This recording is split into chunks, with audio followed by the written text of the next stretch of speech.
네, 트럼프의 군함 파견 요구와 파장, 그리고 국내 정치권 움직임까지 지금부터 조현삼 민주연구원 부원장, 김동원 전 국민의힘 대변인 두 분과 함께 짚어보겠습니다. 어서 오시죠. 예. 안녕하세요.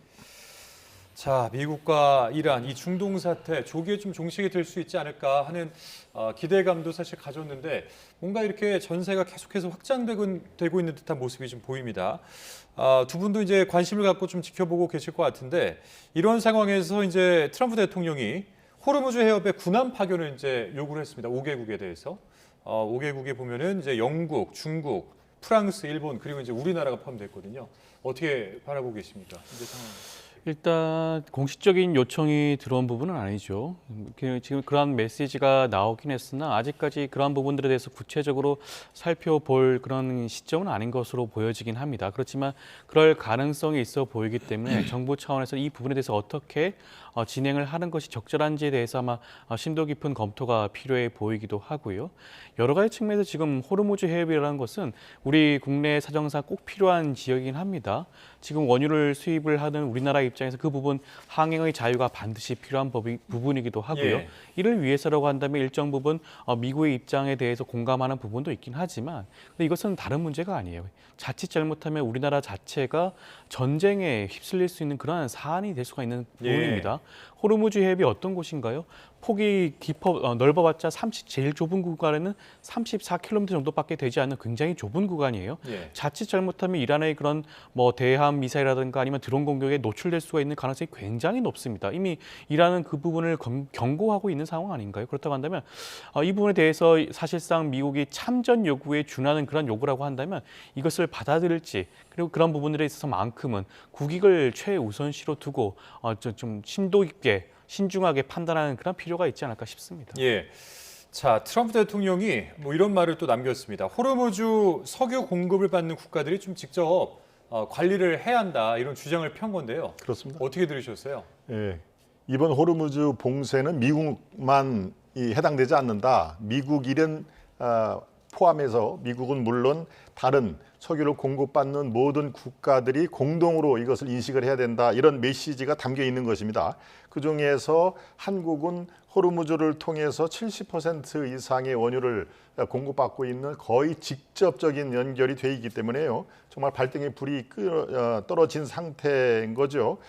이것은 우리가 세 개로 간단하게 이걸 나눠서 볼 필요가 있습니다. 예. 제일 중요한 것은 물론 국익이죠. 대한민국의 국익을 위해서 이번 그 미국 트럼프의 요청을 이걸 어떻게 해야 되느냐. 지금 세 가지 중에 하나가 안전입니다. 우리 국민의 안전. 지금 호르무즈 해협에 갇혀 있는 한국의 유조선이 상당수가 된단 말이죠.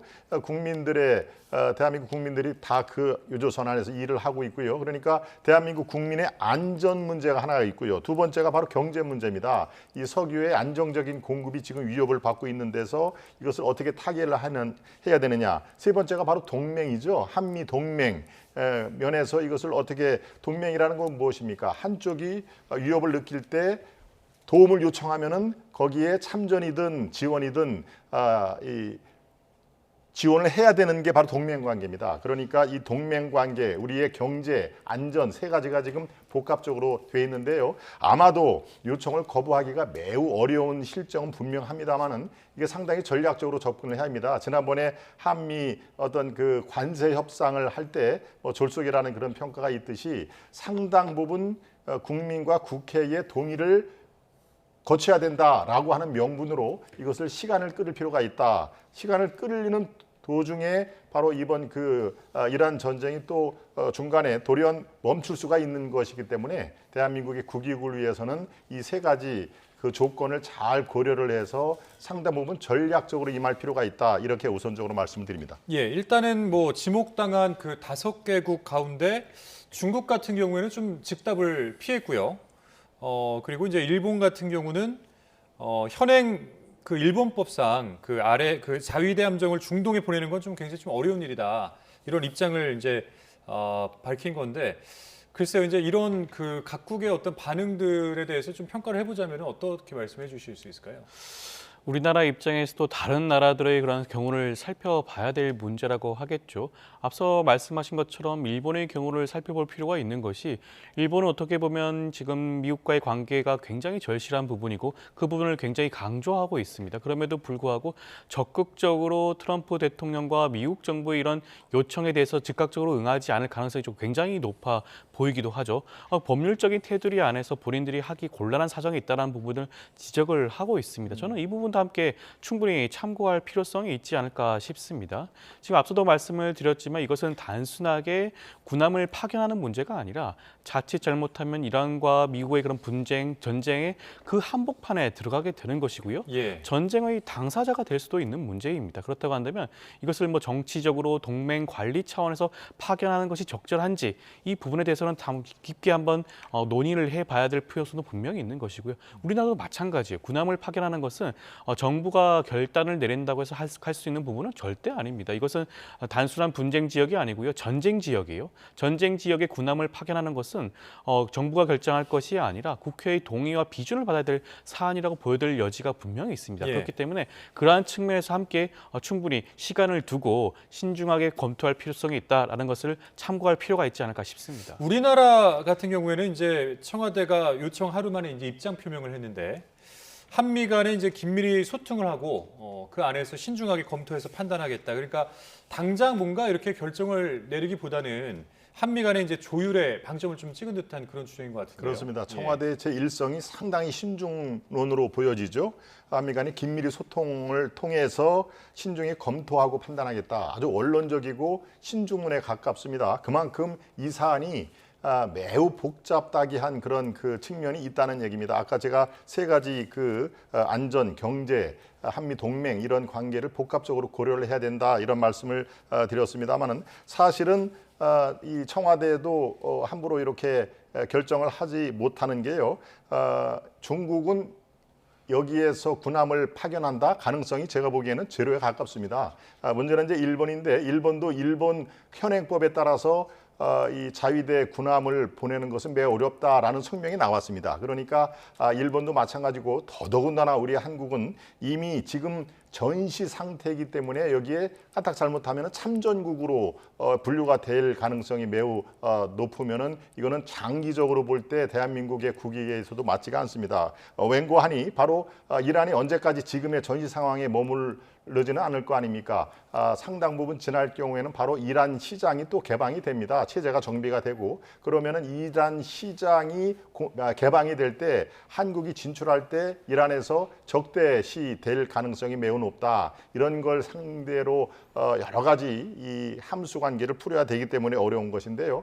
제가 아까 말씀드렸다시피 바로 이런 그 전시 참전 이것은 명분이 있습니다. 바로 국회의 비준 동의 그리고 국민에게 동의를 구하는 절차를 밟아야 됩니다라고 미국을 설득을 하면은 그것이 지난번에 관세 협상 때 우리가 미흡했던 부분 아니겠습니까? 바로 그런 것들을 내세워서 상당히 이게 단기간에 결정을 할 필요는 없다. 그렇게 되면은 이게 또 뭐 일주일, 2주 내에 또 좋은 소식이 또 들려오지 말라는 법은 없으니까 바로 이런 그 위험한 그 함수에서 대한민국이 벗어날 수 있는 길은 여러 가지로 열려 있다 이런 말씀을 드립니다. 예. 근데 이미 그 트럼프 정부 일기 때 당시에 미국과 이란의 분쟁이 있었는데 그 당시 때도 이제 미국이 우리나라에 파병을 요청한 전력이 있잖아요. 그래서 이제 당시 이제 아덴만에서 활동하던 청해 부대를 호르무즈 해협으로 보내서 그 한국 상선을 좀 호위한 적이 있는데 지금의 상황은 그때랑은 좀 완전히 다른 상황이라고 봐야 되잖아요. 그렇다고 할 수가 있겠죠. 그 당시의 경우에도 물론 분쟁이 있긴 있었습니다. 미국과 이란 간의 분쟁이 있어서 호르무즈 해협에 출동한 바가 있긴 하지만 그 경우에는 지금처럼 전쟁 상황은 아니었다고 볼 수가 있는 것이에요. 네. 그렇지만 이번에 만약에 군함이 파견이 된다. 청해부대가 그쪽으로 이동을 해서 호르무즈 해협에서 한국 산성들을 보호하는 그런 조치를 취한다라고 하는 것은 전쟁의 한복판에 뛰어드는 것과 마찬가지입니다. 지금 미국 정부조차도 미군조차도 지금 군함을 파견해서 상선들을 보호할 수 있는 그런 조치를 취하지 못하고 있는 상황 아니겠습니까? 아니겠습니까? 그럼에도 불구하고 사실상 지금 동맹국들에게 이 역할을 강요하고 있다고 할 수가 있겠죠. 그렇다고 한다면 이것을 우리도 법적으로 따져봐야 될 문제라는 점을 강조를 해야 될 겁니다. 과거의 경우에는 예외적인 경우에는 출동을 할 수가 있었어요. 그렇지만 이것은 새로운 전쟁의 한복판에 뛰어드는 것이기 때문에 이것은 단지 그냥 정치적으로 외교적으로 결정할 부분은 아니고 국회의 동의를 받아야 될 부분이 분명히 있어 보입니다. 그렇다고 한다면 그러한 부분들에 대해서 여야가 충분히 협의하고 정부가 함께 수기하는 과정을 거쳐야 한다라는 점을 아마 미국 정부에게 충분히 설득할 필요가 있지 않을까 싶습니다. 예, 그러니까 뭐 지금 이제 우리 조현산 부원장님께서도 말씀해 주셨고 앞서 대변인께서도 말씀해 주셨는데 비준을 받아야 되는 그 절차를 이용을 해서 좀 시간을 끌어야 될 필요가 있다.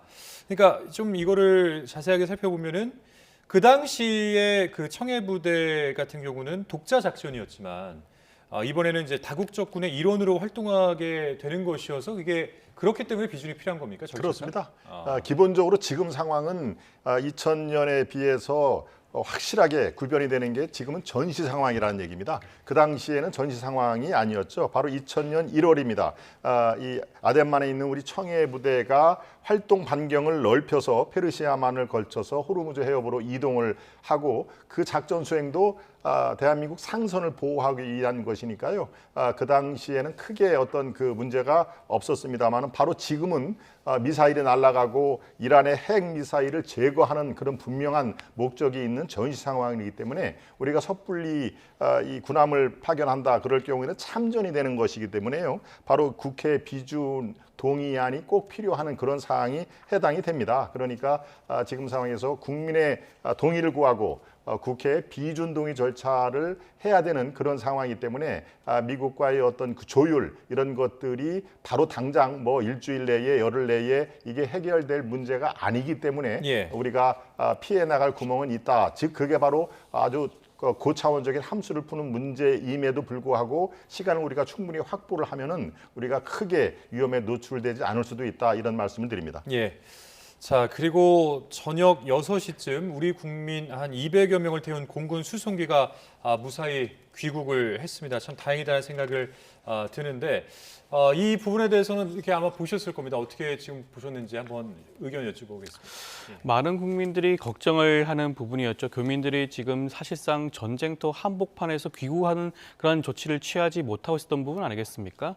이런 부분들에 대해서 적극적으로 우리 정부가 나서서 여러 가지 국가적인 그런 여러 가지 외교적인 절차도 마무리 짓고 일간 민간 항공기의 그런 위협도 최소화시키기 위해서 지금 국내에 있는 군 항공기를 파견을 한 거 아니겠습니까? 그것을 통해서 조속히 국가로 귀국하는 그런 조치를 취한 것을 보게 되면 이번 우리 이재명 정부가 국민들을 대하는 태도가 어떠한 것인지를 여실히 보여주는 게 아닌가 싶고요. 이러한 부분들에 대해서는 추가적으로 더 필요한 부분이 있다고 하더라도 그런 부분들에 대해서도 국민들이 크게 걱정하지 않을 필요성이 있지 않을까라는 말씀 함께 드리고 싶습니다. 예.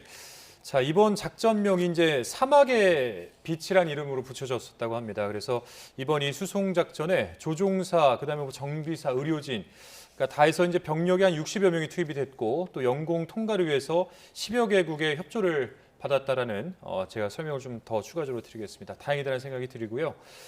이제 다음 주제를 한번 이어가 보도록 하겠습니다. 그 이재명 대통령의 3.15 의거 기념식 참석 이 주제에 대해서 한번 이야기를 나눠볼 텐데 3.15 의거 그 기념식이 지난해 이제 2010년 정도에 이제 국가 기념일이 지정이 됐다고 하더라고요. 근데 현직 대통령으로는 처음으로 이제 기념식에 참석한 거라고 하는데 정부 차원의 사과도 이번이 처음이라고 해요. 그러니까 이번에 이재명 대통령의 3.15 의거 기념식 참여 이 자체에 이제 어떤 의미가 있다고 보십니까? 그렇습니다. 이 3.15 우리는 흔히 3.15 하면은 부정선거에 항거한 그 이기붕 체제의 어떤 부정선거 이것을 떠올리게 되는데요. 바로 2010년에 국가 기념일로 정해졌기 때문에 16년 만에 처음으로 현직 대통령으로서는 처음으로 기념식 참석을 했다라는 그런 의미가 있는데요.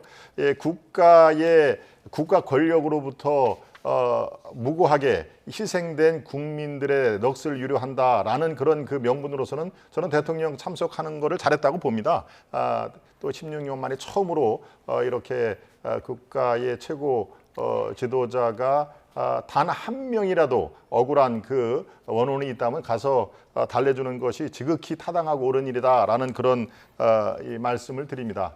지금까지 역대 정부에서 하지 못했던 일을 저렇게 한다는 것은 뭐 저는 뭐 평가를 해야 마땅합니다만은 글쎄요, 지금 이제 하필이면 지방선거에 이제 90일도 안 남은 그런 그 선거 기간이기 때문에 자칫하면은 어떤 그 정치 행보로도 익힐 수가 있다, 일각에서 이렇게 지적을 하는 것도 아마 고려를 할 필요가 있다라는 생각이 듭니다만은 아무튼 제가 방점은 이 억울하게 국가 권력에 희생된 그런 국민들의 원한을 저렇게 직접 가서 유래해 주는 거는 저는 뭐 평가를 받아 마땅하다. 예. 저는 그렇게 판단하고 있습니다. 어떻게 평가하십니까? 이번 이재명 대통령의 참석은 단순한 참석의 의미가 아니죠. 그만큼 이번 3.15 의거를 국가가 예우하고 있다는 그런 측면에서 접근을 해야 될 것 같습니다. 첫 번째, 이번 참석을 통해서 국가의 폭력이 어떻게 국민들에게 희생을 강요했는지 그 피해자들에 대해서 진심 어린 사과와 용서를 구하는 그런 모습 보여주지 않겠습니까?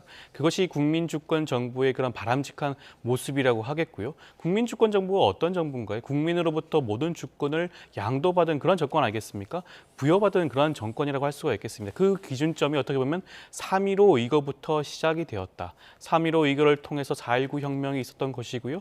그리고 민주주의가 회복이 되었던 부분이 있습니다. 그리고 빛의 혁명과 그 이전에 그리고 그 이전에 촛불혁명까지 그 3.15 의거의 정신이 면면이 이어져 오고 있었다라는 것을 이번 이재명 정부가 다시 한번 상기시켜 준 게 아닌가 생각이 드는 것이고요. 그런 의미에서 이번 3.15 의거 기념식에 참석한 이재명 대통령 행보에 대해서는 평가할 부분이 분명히 있다라는 말씀을 드리고 싶습니다. 예.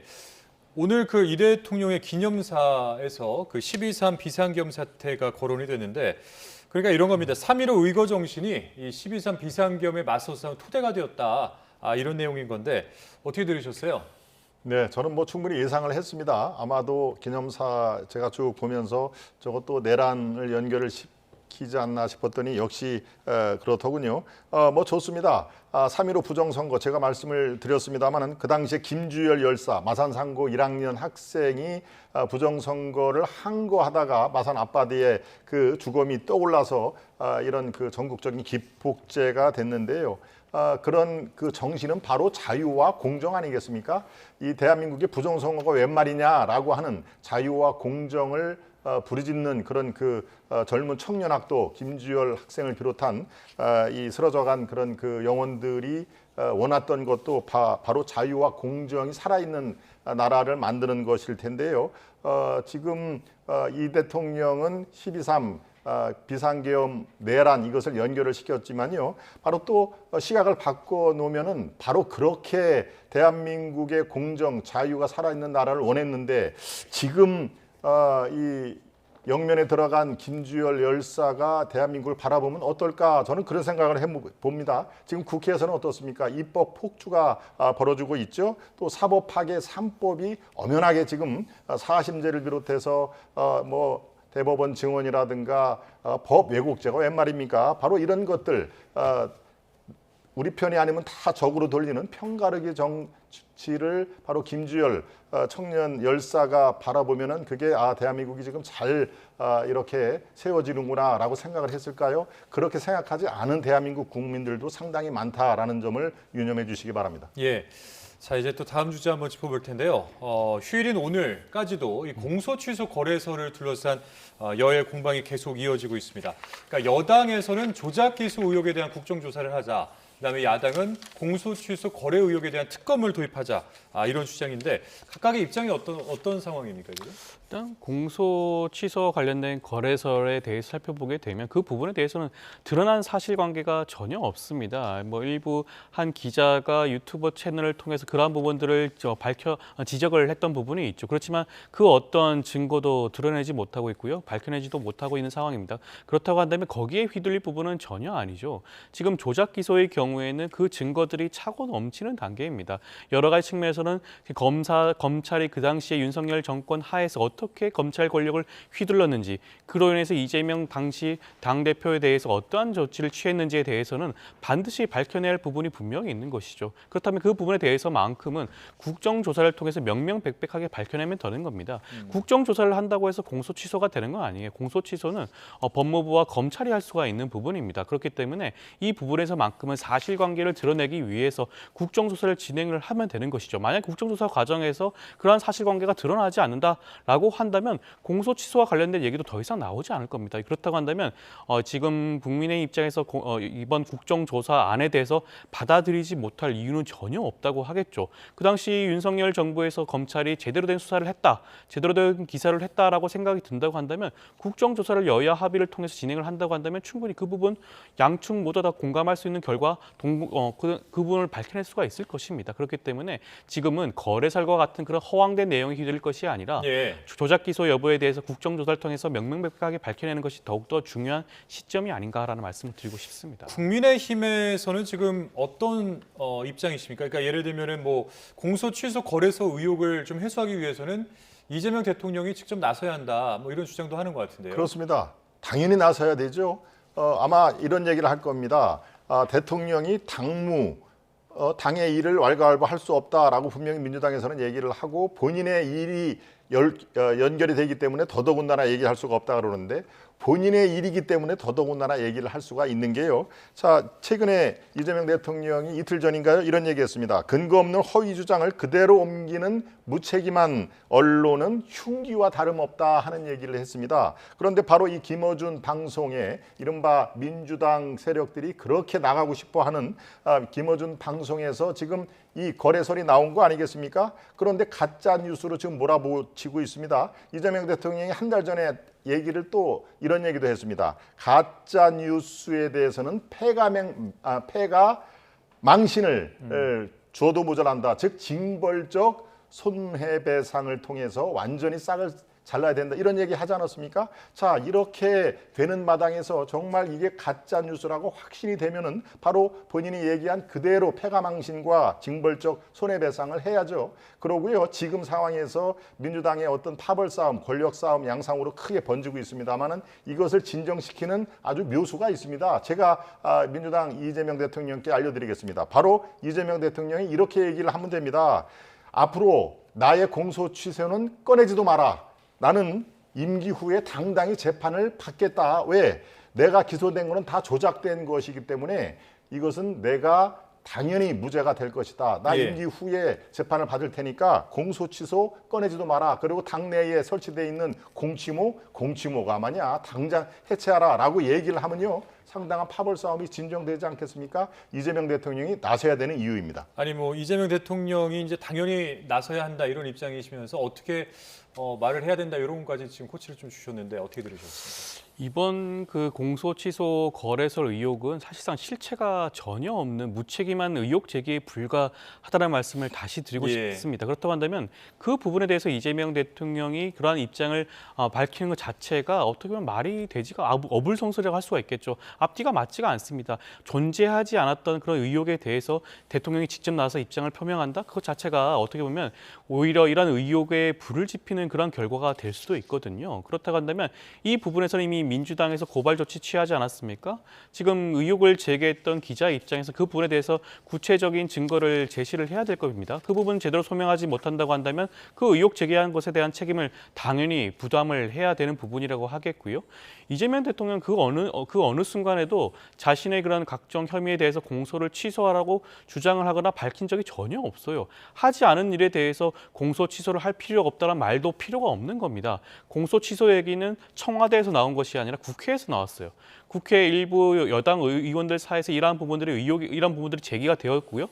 이 조작 기소에 대한 여러 가지 증거들이 나오다 보니 검찰이 과거 지난 윤석열 정부에서 이재명 당시 당대표에 대해서 어떻게 혐의를 올가맸는지에 대해서 명명백백하게 사실관계를 한번 확인해 보자라는 그런 차원입니다. 국정조사예요. 국정조사를 통해서 그런 혐의가 그런 문제가 확인된다고 한다면 공소 취소에 이를 수도 있겠죠. 그렇지만 그것은 이재명 대통령이 직접 밝혀야 될 사안도 아니고요.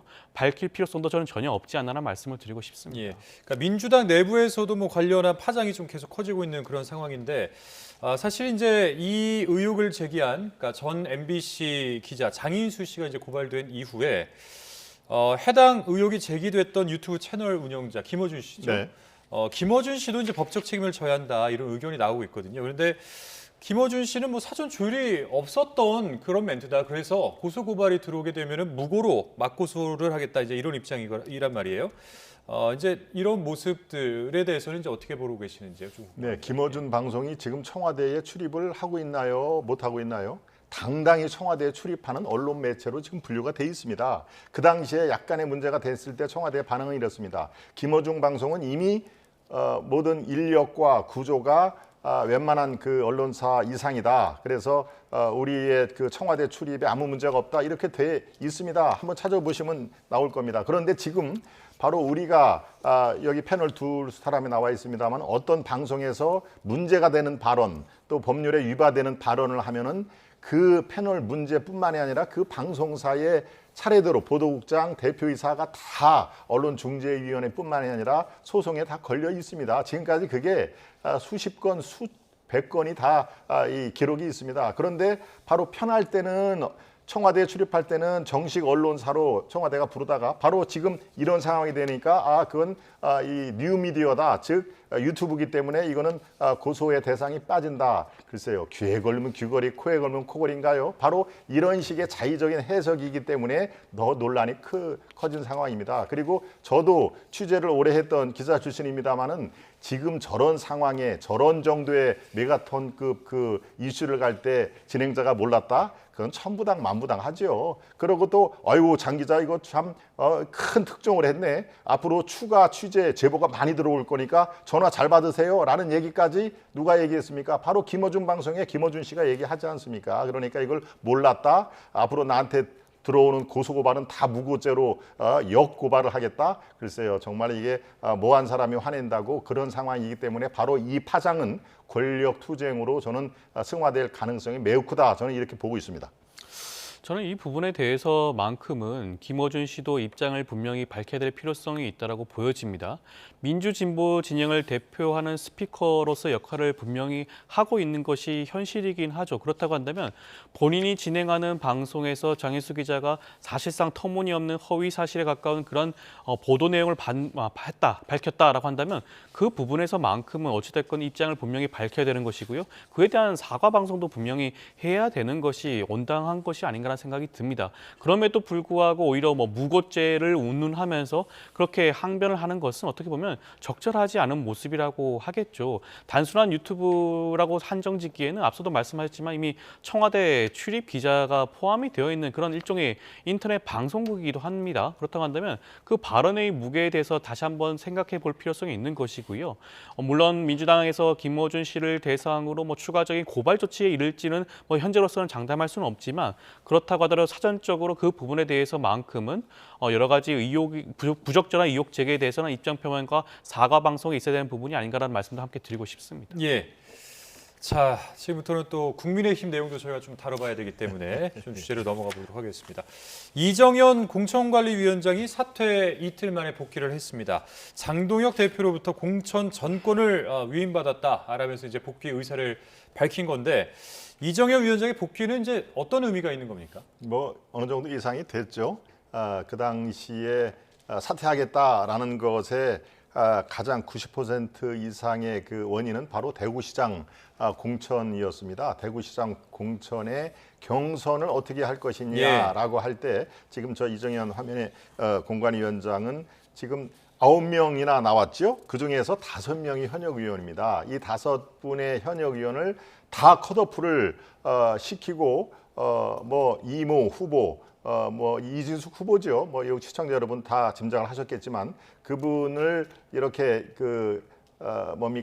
한 사람을 올리는 그런 방안이 개혁적이라고 판단을 했는데 바로 이 공관위원들하고 이견이 있었던 겁니다. 거기에 사무총장도 참석이 당연직으로 참석을 하는데요. 사무총장은 당연히 당 대표의 어떤 의견을 이렇게 전하는 그런 역할을 하기 때문에 바로 그런 대구시장 공천을 둘러싼 파열음이 저 사태를 가져왔는데요. 저거는 뭐 이틀 정도의 저 또 공관위원장이 뭐 이틀 동안에 뭐 두절을 한 게 아니라 다 또 여의도에서 이틀 동안에 또 있었기 때문에 우리는 복귀할 걸로 충분히 예상을 했습니다. 예. 자, 복귀는 예상을 한 거지만 그럼 앞으로는 어떻게 하느냐? 바로 내일 오전 9시에 이 최고위원회가 열리거든요. 네. 바로 그때에 어떤 논의가 나오느냐가 매우 중요합니다. 이른바 오세훈 시장이 내건 두 가지 어떤 그 요구 조건 중에서 단 하나라도 앞으로 진일보한 내용이 포함될 때는 오세훈, 제가 이 방송을 위해서 바로 직전에 오 시장과 통화를 했습니다. 그래서 내일은 어떻게 할 거냐라고 얘기를 했는데 바로 지금 그 얘기를 하더군요. 내일 그 최고위원회에서 어떤 하나라도 긍정적인 예. 그런 시그널이 나오면은 공천 신청을 할 것이다. 그런데 그것을 좀 지켜보겠다라는 얘기입니다. 그래서 지금 이제 이 당 지도부와 오세훈 시장 간의 어떤 그 물밑 접촉은 지금 꾸준히 있는 것이고요. 아마 내일 또 모레까지 공천 마감이기 때문에 이틀 동안에 그 공천 신청은 이루어질 걸로 그렇게 예. 보고 있습니다. 뭐 사실 이제 국민의힘의 이 공천을 둘러싼 논란을 어떻게 바라보고 계신지 좀 궁금한데 사실 제일 관심은 오세훈 서울시장의 공천 신청 여부가 아닐까 싶어요. 그러니까 오 시장이 과연 이제 공천을 신청하게 될까요? 어떻게 생각하십니까? 글쎄 오세훈 시장 입장에서는 어찌됐건 물론 전련쇼로 보여지긴 하나 어떻게 보면 그 이번 결의문의 그런 결과물을 냈지 않았겠습니까? 본인이 지난번 공천 신청을 하지 않으면서 이끌었다고 본인은 생각을 할 수밖에 없는 부분이고요. 정치적인 성과라고 생각을 할 겁니다. 그렇다고 한다면 두 번째 요구가 이번에 혁신선대위를 요구를 하고 있죠. 혁신선대위는 다른 게 아니라 장동혁 대표가 이 선으로 물러나기를 원하고 요구하고 있는 겁니다. 장동혁 대표 얼굴로는 지방선거를 도저히 치를 수가 없다.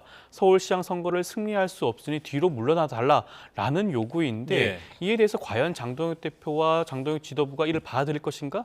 저는 그럴 가능성은 없다고 봐요. 예. 이정현 공관위원장이 사실상 자맹을 하고 사퇴를 하고 그리고 곧바로 복귀하는 이 모든 절차가 저는 장동혁 대표의 의중이 실려 있다고 봅니다. 그것은 오세훈 시장이 바라는 혁신선대위를 구성할 의사가 전혀 없다라는 것을 보여준다고 하겠죠. 그렇다고 한다면 아마 오세훈 시장 입장에서 고민을 할 겁니다. 혁신선대위가 받아들여지지 않았는데 공천 신청을 하는 것이 어떻게 비춰질 것인가.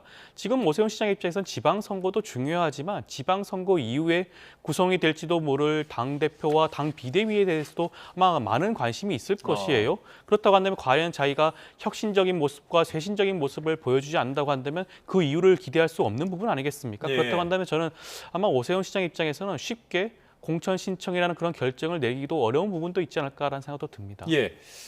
뭐 혁신선대위 조기 출범, 요거는 이제 어떻게 될까요?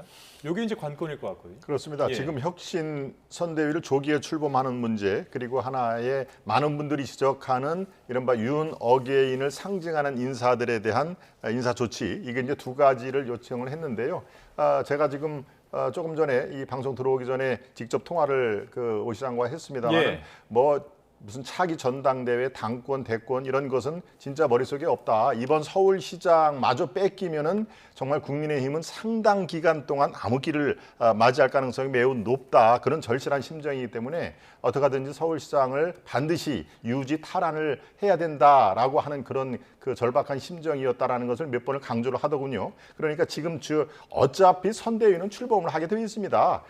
이 혁신 선대위라고 그래가지고 당 대표를 뭐 이렇게 뒷방으로 모르는 그런 상황은 아니고요. 바로 혁신 선대위는 지방선거의 완탑 그리고 이 당대표는 대여 투쟁에 당연히 전권을 갖고 있는 당의 대표이기 때문에 이것은 투트랙으로 가자는 얘기죠. 그러니까 어느 선거든지 선대위는 뭐 혁신선대위든 관리선대위든 출범을 하게 돼 있습니다. 그러니까 그것을 약간 지금 현재 중도 세력이 우리 당의 지지율가 거의 10%도 안 나오는 그 여론조사가 있기 때문에 이런 것들을 우리가 조금이라도 이 크릭을 조정을 해야 승산이 있는 거 아니냐. 바로 이제 그런 상황 상황이기 때문에 저는 혁신위원 혁신 그 선관위 또 인사조치의 작은 매듭은 내일이나 모레 당에서 나올 가능성은 매우 높다. 그래서 파국을 향하는 길은 없을 것이다. 이렇게 야. 조심스럽게 예측을 예. 해봅니다. 알겠습니다. 여기까지 듣도록 하겠습니다. 지금까지 조현삼 민주연구원 부원장, 김동원 전 국민의힘 대변인 두 분과 이야기 나눴습니다. 오늘 말씀 감사합니다.